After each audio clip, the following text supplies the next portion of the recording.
Indore smart शहर, smart city, लेकिन आज यहां पर जो सियासी संग्राम हुआ है, सियासी पथराव हुआ, उससे इंदौर शर्मसार हो गया है। बीजेपी, कांग्रेस, आम लोग, पत्रकार सब घायल हैं। अलग अलग अस्पतालों में इन्हें भर्ती करवाया गया है। कांग्रेस जिला अध्यक्ष विपिन वानखेड़े भी घायल है, सर पर गंभीर चोट आई है। बीजेपी मंडल की उपाध्यक्ष बिंदु शर्मा को गंभीर चोट आई है चेहरे के ऊपर, उन्हें भी यहां पर भर्ती करवाया गया है। और इसको कवरेज करने के लिए, जो सियासी संग्राम था, इसे कवरेज करने के लिए जो पत्रकार पहुंचे थे, उन्हें, पत्रकारों को भी गंभीर चोट आई है, उन्हें भी अस्पताल में भर्ती करवाया गया है। इतना ज्यादा गुस्सा, जुबानी जंग अब हिंसा में तब्दील क्यों हो रही है? क्या यह शुरुआत है हिंसक राजनीति की? क्या सियासत में इस तरह का विरोध प्रदर्शन होना चाहिए? और अगर इस तरह के विरोध प्रदर्शन लगातार होते रहे तो जिम्मेदार कौन होगा? हालात ऐसे ही बने रहे तो यहां पर जो हालात बने उसके कारण आम लोगों को जान बचाकर भी भागना पड़ा। दिल्ली के अंदर एआई की समिट हुई थी, यूथ कांग्रेस के कार्यकर्ताओं ने वहां पर अर्धनग्न होकर प्रदर्शन करा, तो यहां पर इंदौर में भाजयुमो और कांग्रेस के कार्यालय का घेराव करने का उन्होंने निर्णय लिया। सुबह बड़ी संख्या में यह लोग पहुंचे, लेकिन जो तस्वीरें निकलकर सामने आई उसने सभी को लज्जित कर दिया। इससे पहले भी यहां पर इंदौर में इस तरह के हालात बन चुके हैं। भागीरथपुरा में कांग्रेस नेता जब मिलने के लिए पहुंचे थे, तब भी यहां पर बीजेपी के द्वारा विरोध प्रदर्शन किया गया था, चप्पल तक फेंकी गई थी, पथराव हुआ था वहां पर हल्का छोटा मोटा। जब राजवाड़ा पर जिहादियों को निकालने की बात आई थी, उस समय दिग्विजय सिंह का भी विरोध हुआ, उस समय भी हालात कुछ ऐसे ही बन गए थे, हिंसक रूप व हालात लेने वाले थे। क्या अब सत्ता की लड़ाई यहां पर खून बहाने के वहां तक पहुंच गई है कि किसी का खून बहना चाहिए? क्या जुबानी जंग इससे ज्यादा तेज हो चली है? इंदौर में शनिवार को उस वक्त माहौल और भी ज्यादा तनावपूर्ण पूरे शहर के अंदर हो गया जब बीजेपी और कांग्रेस के कार्यकर्ता आमने सामने हो गए। दोनों दलों के द्वारा पहले नारेबाजी की जाती है और नारेबाजी से बढ़कर यहां पर हिंसक रूप ले लिया जाता है। पत्थर कौन लेकर आया था? कहां से यह पत्थर आए? टमाटर, पानी की बोतलें, पानी की बोतल के अंदर ऑयल, जी हां, ऑयल तक था। क्या किसी को मारने के लिए यह लोग पहुंचे थे? भारी पुलिस बल तैनात था, तो इस तरह के हालात क्यों बने? इससे पहले यहां पर लाठीचार्ज क्यों नहीं किया गया? हालात को सामान्य क्यों नहीं किया गया? माहौल कुछ ही मिनट के अंदर बेहद ही तनावपूर्ण हो गया था। आम लोगों को यहां पर जान बचाकर भागना पड़ा। तस्वीरें आपको विचलित कर सकती है कि क्या विरोध प्रदर्शन इस हद तक किया जाएगा? दिल्ली के भारत मंडपम में यहां पर एआई समिट चल रही है, वहां पर कांग्रेसी कार्यकर्ताओं के द्वारा अर्धनग्न होकर विरोध प्रदर्शन किया गया था। इसके बाद में भाजयुमो के द्वारा तय किया गया कि 21 फरवरी को इंदौर में स्थित कांग्रेस कार्यालय का घेराव किया जाएगा। इसका ऐलान पहले से कर दिया गया था।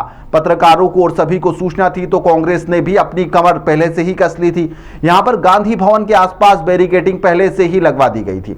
पुलिस बल भी तैनात था, पत्रकार भी कवरेज करने के लिए पहुंचे थे, वज्र वाहन भी तैनात था, वाटर कैनन के लिए वाटर कैनन वाली मशीन भी तैनात की गई थी। लेकिन इसके बावजूद हालात यहां तक पहुंच गए, छावनी जैसे ये हालात थे, फिर भी यहां पर इस तरह के हालात बन गए, तो आखिरकार जिम्मेदार कौन है? पुलिस ने यहां पर बैरिकेडिंग लगा रखी थी, तो वह रोकने में नाकामयाब क्यों रही? दूसरी ओर यहां पर बड़ी संख्या में कांग्रेसी कार्यकर्ता पहले से कार्यालय के अंदर मौजूद थे, छतों पर इकट्ठा थे विरोध प्रदर्शन का जवाब देने के लिए। नारेबाजी इस दौरान शुरू होती है और धीरे धीरे मामला इतना ज्यादा बढ़ जाता है कि क्षण भर के अंदर दोनों ओर से पत्थर, टमाटर, बोतल और पता नहीं क्या कुछ, जिसके हाथ में जो कुछ आया वह फेंकने लग गया। पुलिस को यहां पर बीच बचाव करने में काफी मशक्कत का सामना करना पड़ा। तनाव बढ़ते हुए देखकर कार्यकर्ताओं को खदेड़ने के लिए वाटर कैनर और लाठीचार्ज का भी इस्तेमाल करना पड़ा। क्या इस तरह के हालात बनना चाहिए थे? आखिरकार जिम्मेदार कौन है? पहले आप यह तस्वीरें देखिए, उसके बाद में शहर कांग्रेस अध्यक्ष चिट्टू चौक से और बीजेपी नेताओं का इस जो खूनी संघर्ष हुआ है, जो हिंसक संघर्ष हुआ है, उस पर क्या कुछ कहना है, सुनिए आप भी।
ये आज इंदौर शहर के लोगों ने, माहिल की पवित्र नगरी के लोगों ने एक भारतीय जनता पार्टी का एक नया और गंदा और विचित्र सा चेहरा, घिनौना सा चेहरा देखा। जब 9 की 9 सीटें आपके पास में, महापौर आपका है, सांसद आपका है, इंदौर शहर ने भर भर के आपको काम करने का मौका दिया, तो आप एक तरफ भागीरथपुर में 35 लोगों की मौत हो चुकी है, आपके मंत्री जी गलत बयानबाजी कर रहे हैं, लोगों के बारे में अनल बातें कर रहे हैं, लोगों का दुख दर्द बांटने की बजाय, उनकी दुख तकलीफ बांटने के बजाय, उनको पैसा नौकरी देने के बजाय आज आप मुद्दे से भटकाने के लिए कांग्रेस कार्यालय पे गुंडागर्दी करके हमला कर रहे हैं, पत्थरबाजी कर रहे हैं, चप्पलबाजी कर रहे हैं, ऑयल बम फेंक रहे हो। तो क्या है ये? मैं इंदौर शहर की बहुत ही सम्मानी जनता से निवेदन करना चाहता हूं कि आप देखिए कि किस तरह से भारतीय जनता पार्टी का घिनौना और गंदा चेहरा है, जिनको आपने जिता के भेजा, वो कांग्रेस के लोगों के साथ गुंडागर्दी कर रहे हैं। कितने लोग घायल हुए बताया जा रहा है, कुछ अस्पताल में 6-7 लोग घायल हुए हैं उनके पत्थरों से। हमारी तरफ से तो किसी प्रकार की कोई पत्थरबाजी ना हुई है, ना हम इस प्रकार की व्यवस्था में ध्यान देते हैं, ना विश्वास रखते हैं। कोई एफआईआर वगैरह करवाएंगे इस मामले में? निश्चित रूप से भी बात करते हैं हम। भारत का मान सम्मान पूरे विश्व पटल में मोदी जी के नेतृत्व में बढ़ा है। अंतर्राष्ट्रीय स्तर की कॉन्फ्रेंस एआई की यहाँ पर हो रही थी, जिसमें लेकर देश विदेश के हजारों वैज्ञानिक और कई लोग यहाँ उपस्थित थे। उन सबके सामने युवा कांग्रेस द्वारा भद्दा प्रदर्शन किया गया। वहाँ पर जाकर भारत की साख को पट्टा लगाया गया और कहीं ना कहीं जो भारत का एक वैश्विक स्तर पर जो व्याप हो रहा है, उसको लेकर कांग्रेस द्वारा समय समय पर टीका टिप्पणी और भारत के लोगों का मनोबल गिराने का काम करते आए हैं। ऐसे लोगों के खिलाफ आज पूरे देश भर में भारतीय जनता पार्टी के लाखों कार्यकर्ता कांग्रेस कार्यालय पे प्रदर्शन कर रहे हैं और जनता को ये बताना चाहते हैं कि किस प्रकार से कांग्रेस द्वारा हमेशा से ही देश विरोधी काम किया जाता है, देश की साख गिराने का काम किया जाता है। हमेशा से ही कांग्रेस की ये मानसिकता रही है कि फूट डालो और राज करो। हमेशा कांग्रेस तोड़ने का काम करती आई है, लेकिन भारतीय जनता पार्टी देश को बताना चाहती है कि देश विकास के लिए किसी के आगे झुकेगा नहीं। बैरिकेडिंग की गई है यहाँ पे बेसिकली ये है कि दोनों बैरिकेडिंग की गई थी और लगभग सफिशिएंट गैप था दोनों बैरिकेडिंग में। दोनों तरफ से नारेबाजी चल रही थी। उसके बाद दोनों तरफ से कुछ पत्थर फेंके गए। जो भी पुलिस के पास रिपोर्ट आएगी उस हिसाब से वैधानिक कार्रवाई की जाएगी। कितने लोग घायल हुए? घायलों की क्या? अभी संख्या का आकलन हुआ नहीं। कुछ 1-2 लोग, दोनों तरफ से 1-2 लोग संभवतः घायल हुए और उनको उपचार के लिए हॉस्पिटल भेज दिया गया और जैसे ही वो थाने पर रिपोर्ट कराने आएंगे उस हिसाब से वैधानिक कार्रवाई की जाएगी।